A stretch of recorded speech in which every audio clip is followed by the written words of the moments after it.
आप यकीन मानिए, जब आप सामने वाले को माफ करते हैं, आप अपने आप को मुक्त करते हैं। तो माफ कीजिए अपने आप को मुक्त करने के लिए। वो शेर कुछ इस तरह से था, खुद को जिंदगी में कुछ इस तरह माहिर कीजिए, खुद को जिंदगी में कुछ इस तरह से माहिर कीजिए, जिससे हो शिकायत सिर्फ उस ही से जाहिर कीजिए, जिससे हो शिकायत सिर्फ उस ही से जाहिर कीजिए।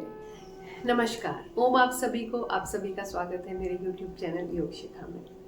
कुछ दिन पहले मैंने एक पोस्ट डाली थी जिसमें ये बताया था, if you want to be healthy then you need to quit these 3 M's। पहला M था मीठा। Meetha in any process sugar we have to quit if you want to be physically healthy. दूसरा M की जो हमने बात की थी, दैट वाज म is maida. Maida in any form we have to quit if we want to stay healthy। तीसरे माँ की जो हमने बात की थी, that was माँ यानी अहम यानी ईगो। तो कुछ लोगों से चर्चा हुई, कुछ बातचीत हुई, तो ये सवाल उठ के आया कि चलिए ठीक है, माँ से मीठा, माँ से मैदा छोड़ा जा सकता है, फिजिबल है, प्रयास करेंगे तो छूट जाएगा, लेकिन इस तीसरे माँ से मुक्ति कैसे पाई जाए, इस अहम से मुक्ति कैसे पाई जाए।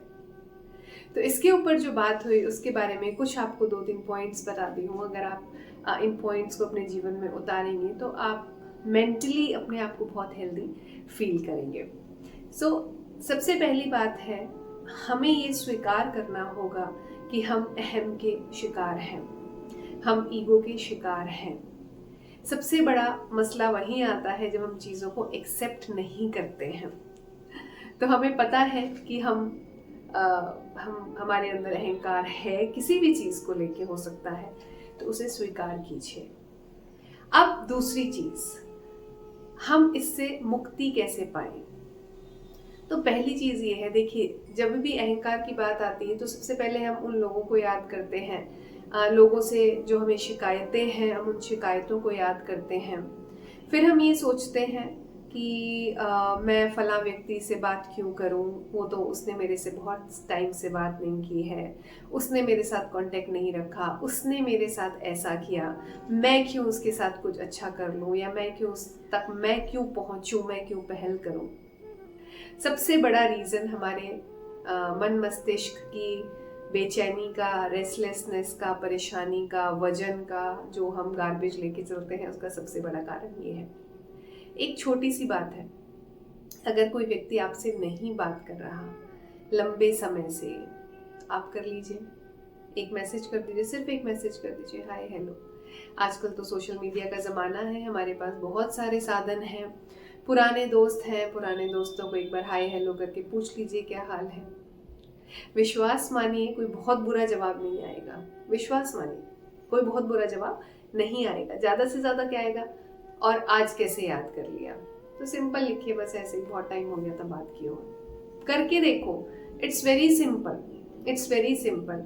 वो एक स्टेप लेकर देखिए, वो एक स्टेप लेकर देखिए, not for them but for your self. ये विचार रखिए, आप उनके लिए नहीं कर रहे हैं, आप अपनी शांति के लिए, अपने मन को हल्का करने के लिए, अपने दिमाग को हल्का करने के लिए कर रहे हैं।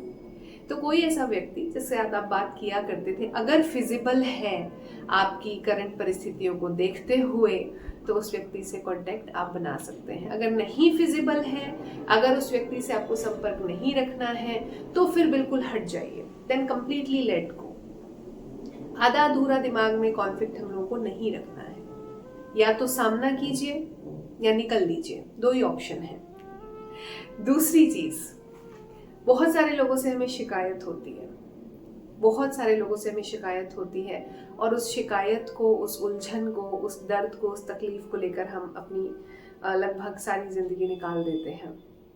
एक काम करना है, एक पेन पेपर लीजिए, जो भी घटना हुई, जो भी इंसिडेंट हुआ पास्ट में, जो आपको आज तक हॉन्ट करता है, परेशान करता है, उसको कागज पे लिखिए, पूरी कहानी लिख दीजिए, और नीचे लिख दीजिए, आई फॉरगिव यू, मैं तुम्हें माफ करती हूँ या करता हूँ। आप यकीन मानिए, जब आप सामने वाले को माफ करते हैं, आप अपने आप को मुक्त करते हैं। तो माफ कीजिए अपने आप को मुक्त करने के लिए। याद रखिए, जब आप किसी को माफ करते हैं सच्चे दिल से, आप अपने आप को मुक्त करते हैं। इस चीज को एक बार अपनी लाइफ में अपना के देखिए and you will feel very very light. तीसरी चीज, एक चीज और आपको बोलूंगी। एक शेर लिखा था कुछ समय पहले जिसका बहुत गहरा अर्थ है अगर हम उसको अपने जीवन में उतारें।